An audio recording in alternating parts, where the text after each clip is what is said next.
भाईजान लग गया खुश हो दुआवां च याद रखना है उस शख्स ਨੂੰ ਜਿਹਨੇ ਲਗਵਾ ਕੇ ਦਿੱਤਾ ਹੈ ਉਹਨਾਂ ਦੇ ਬੱਚਿਆਂ ਵਾਸਤੇ ਜਾਨੋ ਮਾਲ ਵਾਸਤੇ ਤੁਸੀਂ ਦੁਆ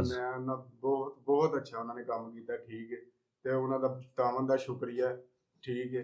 ਤੇ ਅੱਲਾਹ ਪਾਕ ਉਹਨਾਂ ਨੂੰ ਜ਼ਿਆਦਾ ਦੇਵੇ ਇਸ ਤੋਂ ਵੀ ਮਜ਼ੀਦ ਜ਼ਿਆਦਾ ਤਰੱਕੀ ਉਹਨਾਂ ਨੂੰ ਦੇਵੇ ਤੇ ਮਜ਼ੀਦ ਜ਼ਿਆਦਾ ਦੇਵੇ ਆਮੀਨ। ਇਹ ਲੋਕ ਕਾਫੀ ਪਰੇਸ਼ਾਨ ਨੇ ਕਦੀ ਇਹ ਸੋਸ਼ਲ ਮੀਡੀਆ ਤੇ ਨਹੀਂ ਆਉਂਦੇ ਬੜੀਆਂ ਇਹਨਾਂ ਨੂੰ ਪਰੇਸ਼ਾਨੀਆਂ ਬਣਦੀਆਂ ਨੇ ਬਹੁਤ ਜ਼ਿਆਦਾ ਪਰੇਸ਼ਾਨੀਆਂ ਬਣਦੀਆਂ ਨੇ